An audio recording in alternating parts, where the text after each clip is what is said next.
ഇന്ന് ഈ വീഡിയോയിലൂടെ ഞാനൊരു ചിക്കൻ്റെ ഒരു ഐറ്റം എങ്ങനെയാണ് ഉണ്ടാക്കുന്നതെന്നാണ് നിങ്ങളെ പരിചയപ്പെടുത്താൻ പോകുന്നത്. അപ്പം ഞാനിതിനകത്ത് വലിയ എക്സ്പീരിയൻസ്ഡ് അല്ല എങ്കിൽ പോലും നമുക്ക് ചെയ്ത് നോക്കാം ഇതെങ്ങനെയാവുമെന്ന്. നമുക്ക് ആദ്യം പോയി ചിക്കൻ വാങ്ങിച്ചുകൊണ്ട് വരാം.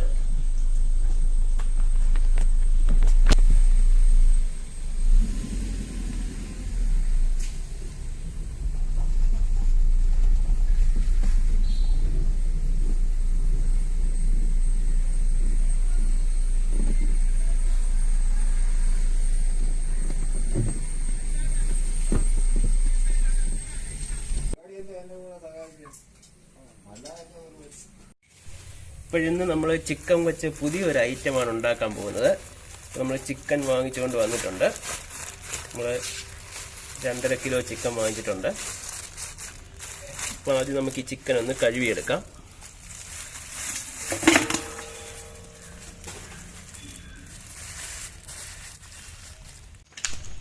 അപ്പോൾ നമ്മൾ ചിക്കൻ കഴുകാൻ പോവുകയാണ്.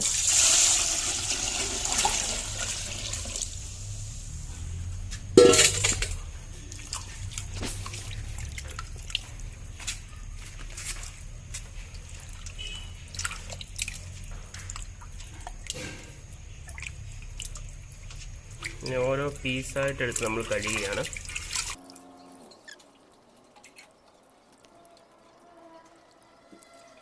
ഇപ്പം നമ്മൾ 2-3 വെള്ളത്തിൽ ഇങ്ങനെ കഴുകിയെടുക്കും.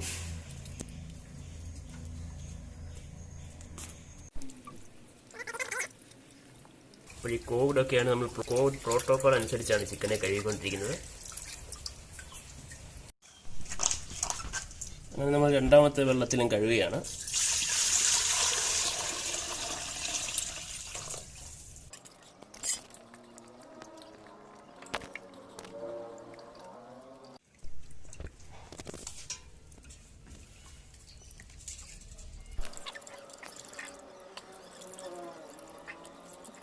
നമ്മൾ അവസാനത്തെ കഴുകും കഴിഞ്ഞിരിക്കുകയാണ്. ചിക്കൻ നമ്മളൊരു 4 വെള്ളത്തിൽ ഇപ്പോൾ കഴുകിയിട്ടുണ്ട്. ഇനിയിപ്പോൾ നമ്മൾ ഈ ചിക്കനിലേക്ക് കുറച്ച് മഞ്ഞൾപ്പൊടിയും ഉപ്പും ഇട്ട് കുറച്ച് നേരം ഒന്ന് വെച്ചിരിക്കുകയാണ്. മഞ്ഞൾപ്പൊടി ഇട്ട് കഴിഞ്ഞാൽ അണുക്കളെല്ലാം പോകുമെന്നാണ് പറയുന്നത്. നമ്മൾ കുറച്ച് മഞ്ഞൾപ്പൊടിയും ഉപ്പും ഇടുകയാണ് അതിനകത്തേക്ക്.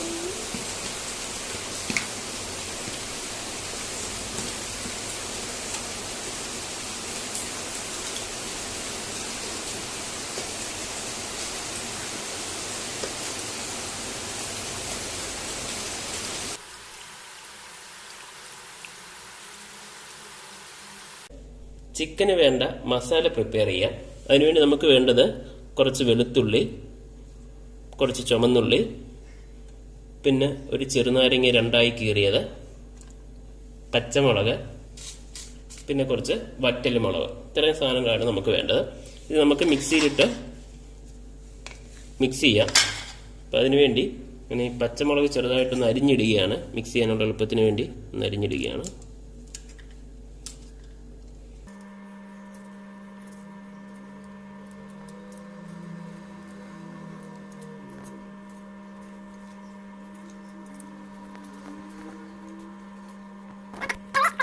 ഉള്ളി കൂടെ. അപ്പോൾ ഇത് മിക്സിങ് ഒന്നുകൂടെ നല്ലോണം നടക്കും.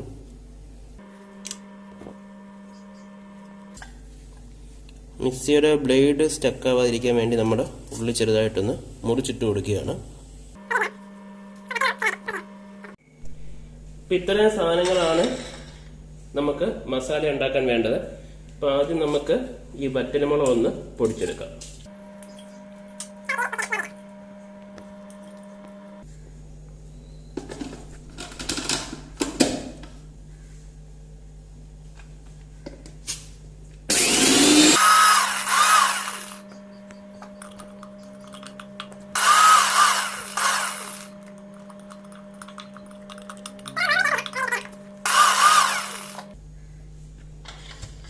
ഇതിനകത്തേക്ക് നമുക്ക് നമ്മൾ കട്ട് ചെയ്ത് വെച്ചിരിക്കുന്ന ഉള്ളിയും മുളകും ഇടാം.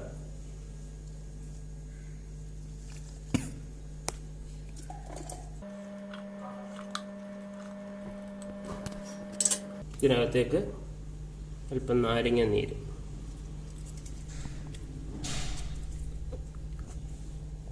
അതിനുശേഷം കുറച്ച് ഉപ്പിടുക.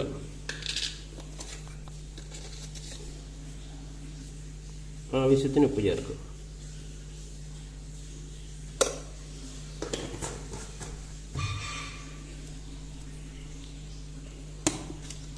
ഇതൊന്ന് മിക്സ് ആയതിനു ശേഷം നമുക്ക് എണ്ണ ചേർക്കാം.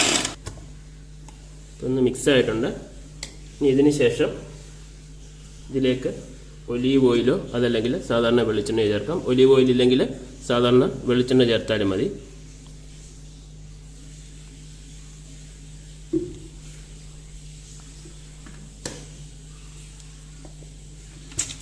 ഇപ്പോൾ നല്ലൊരു മണം വരും നമുക്ക്.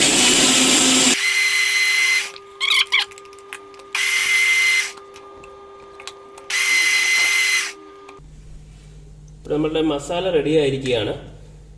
ഇനി നമ്മൾ ചിക്കനിലേക്ക് ഇത് പുരട്ടേണ്ടതാണ്. ഇനിയിപ്പോൾ നമ്മൾ ചിക്കൻ ചെറുതായിട്ടൊന്ന് വേവിക്കുകയാണ്.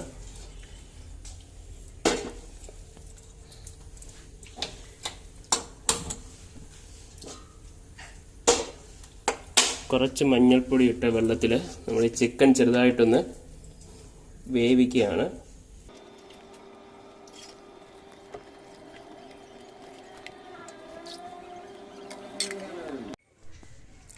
അപ്പോൾ നമ്മുടെ ചിക്കൻ പകുതി വെന്തിരിക്കുകയാണ്. ഒരു പകുതി വെന്താൽ മതി, ബാക്കി നമ്മളത് ഫ്രൈ ചെയ്യുന്നുണ്ട്.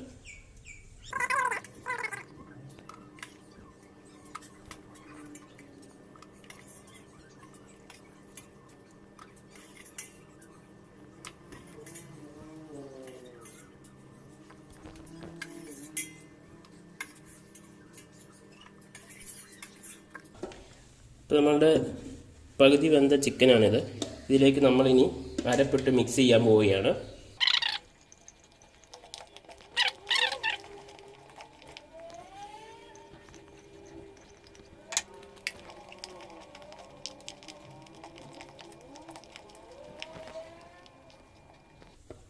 ഇപ്പോൾ നമ്മളിത് നന്നായി മിക്സ് ചെയ്തിരിക്കുകയാണ്.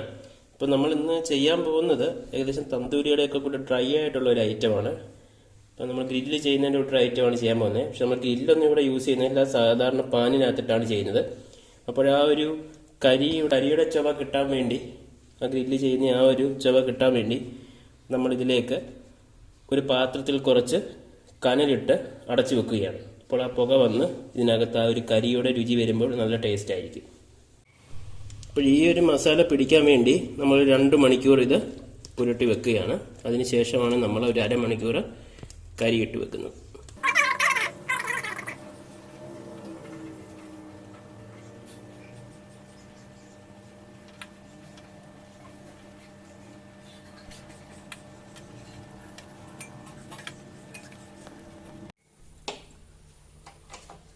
കനലുണ്ടാക്കിയിരിക്കുകയാണ്. ഈ കനൽ നമ്മുടെ ചിക്കനകത്തേക്ക് ഇറക്കി വെക്കുക. പുക വരാൻ വേണ്ടി അതിനകത്തേക്ക് കുറച്ച് എണ്ണ ഒഴിക്കാം. എണ്ണ ഒഴിക്കുമ്പോൾ നല്ലൊരു പുക വരും. അതിനുശേഷം ഇതൊരു അരമണിക്കൂർ അടച്ചു വെക്കും. ഇപ്പം നമ്മൾ കനലിട്ട് ഏകദേശം അരമണിക്കൂർ കഴിഞ്ഞിരിക്കുകയാണ്. ഇപ്പോൾ ഈ കനലിൻ്റെ ആ ഒരു ടേസ്റ്റൊക്കെ ഇതിൻ്റെ അരപ്പിലായി കാണും. അപ്പം നമുക്ക് ആ തന്തൂരിയൊക്കെ തിന്നുന്ന ആ ഒരു ടേസ്റ്റ് കിട്ടും.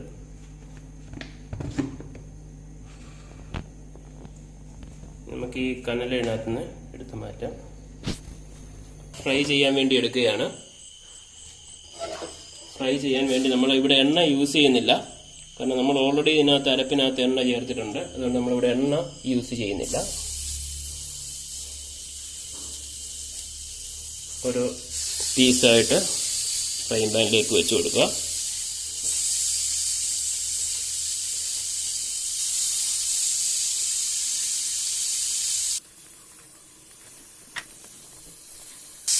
അപ്പോൾ ഫ്രൈ ചെയ്യുമ്പോൾ നല്ലൊരു മണമാണ്.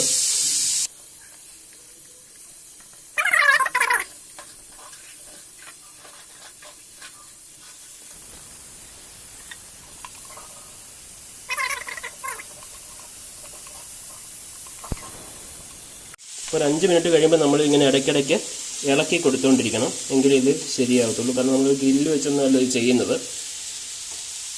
പിന്നെ അതുപോലെ ഇതിനൊരു ചുമന്ന ഏകദേശം ഒരു കരിഞ്ഞൊരു നിറം വരും, ഒരു ചുമന്ന നിറം വരും. അതുവരെയാണ് ഇതിൻ്റെ ഓരോ സൈഡും നമ്മൾ മാറ്റിയിട്ട് കൊടുക്കേണ്ടത്.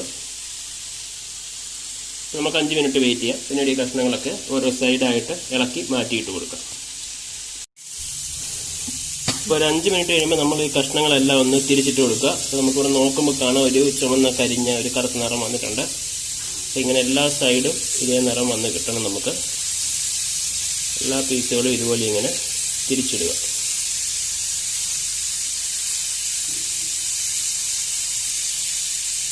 ഇപ്പോൾ നല്ലൊരു മണമാണ് ഇതിന്.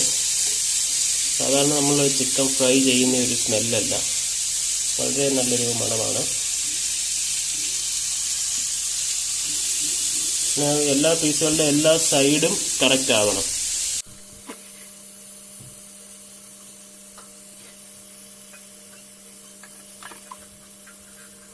നമ്മളിവിടെ വേറെ ഗ്രില്ലോ അങ്ങനെയുള്ള കാര്യങ്ങളൊന്നും ഇവിടെ യൂസ് ചെയ്യുന്നില്ല. ഫ്രൈങ് പാൻ മാത്രമാണ് യൂസ് ചെയ്യുന്നത്. അപ്പോൾ ഇത് കറക്റ്റായിട്ട് തിരിച്ചിട്ടില്ലെന്നുണ്ടെങ്കിൽ ഇത് നല്ല രീതിയിൽ വെന്ത് കിട്ടില്ല. അപ്പോൾ ഓൾറെഡി നമ്മളിത് പകുതി വേവിച്ചതാണ്, വെള്ളത്തിലിട്ട് പകുതി വേവിച്ചതാണ്. അപ്പോൾ നമുക്കിനി 5 മിനിറ്റ് വെയിറ്റ് ചെയ്യാം. 5 മിനിറ്റ് നമ്മൾ ഒന്നുകൂടി ഇത് തിരിച്ചിടുകയാണ്. നമ്മൾ ലോ ഫ്ലെയിമിലിട്ട് എത്രയും പതുക്കെ ഇത് ചെയ്യുന്നോ അതായിരിക്കും നല്ലത്. ഇതിൻ്റെ എല്ലാ വശങ്ങളും നമ്മൾ ഫ്രൈ ചെയ്തെടുക്കണം.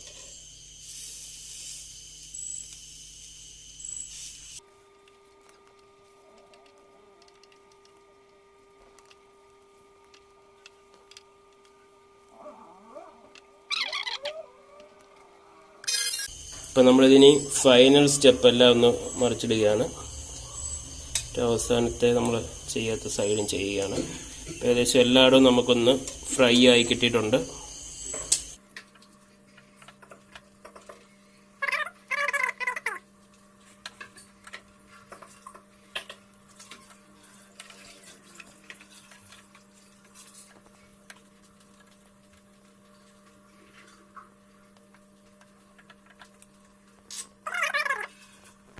ഇതൊന്ന് ഗാർണിഷ് ചെയ്യാൻ വേണ്ടി നമുക്ക് കുറച്ച് മല്ലിയില ഇതിനകത്തേക്ക് ഇങ്ങനെ വിതറാം.